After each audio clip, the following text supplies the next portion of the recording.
Labdien! Mani sauc Gunita Bērķe, un es esmu onkoloģisko pacientu atbalsta biedrības Dzīvības koks vadītāja. Un šodien mēs esam vienā no skaistākajām, iedvesmojošākajām vietām Latvijā, un tā ir Dignājas muiža. Dignājas muiža Jēkabpils novadā, kur top onkoloģisko pacientu rehabilitācijas centrs Spēka avots.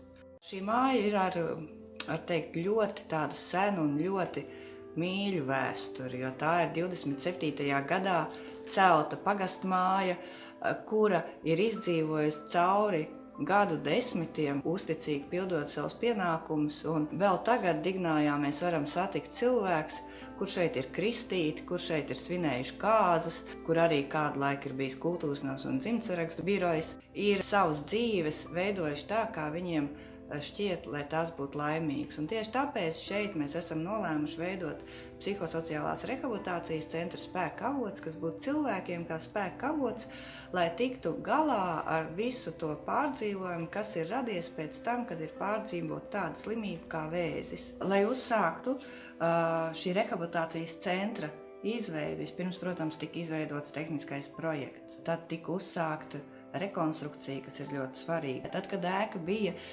iztīrīta un kad varēja sākt rekonstrukciju, tad atklājās, ka ir nepieciešams ārkārtīgi liels darbs, lai viņu atkal sastiprinātu, lai nomainītu bojātās vietas, jo, kā redz, tā ir koka ēka, kura prasa ļoti rūpīgu rekonstrukciju, lai tā tiešām vēl stāvētu, vismaz turpmāko 100 gadus, es ceru. Te būs nodarbība telpa, kas reizē būs arī tāda kā ēdama telpa. Un šeit būs otra nodarbība telpa, kur arī varēs notikt dažādas terapijas nodarbības, kā jau teicu, mākslas, deju, mūzikas terapijas, bet vakaros te varēs vienkārši pasēdēt pie galdiņa, dzert tēju un parunāt, dalīties pieredzē, varbūt uzspēlēt kādas galda spēles, tādējādi arī gan atpūšoties, gan arī uzzinot, kā otram ir gājis tādā līdzīgā situācijā kā tev. Ja mēs ejam tālāk, tad te būs tāda varbūt neliela virtuve. Tur mēs redzam vēl vienu nodarbību telpu, kur arī būs grupu nodarbības vai kaut kas tāds, kur vajag drusku tā tuvāk būt vienam ar otru. Dzīvojamās telpas un pavisam kopā šī māja projektēta tā, ka var dzīvot 30 cilvēku. Šobrīd var teikt, ka, ja mēs paskatītos no tālienes un ārpus, jau tagad tā izstaro siltumu un liekas, ka tā ir vieta, kur tiešām var smelties enerģiju un spēku.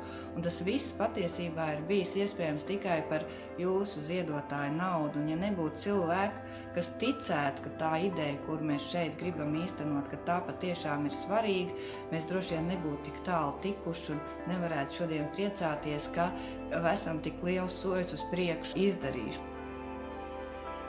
Es gribu teikt, ka šo sapni patiešām var realizēt.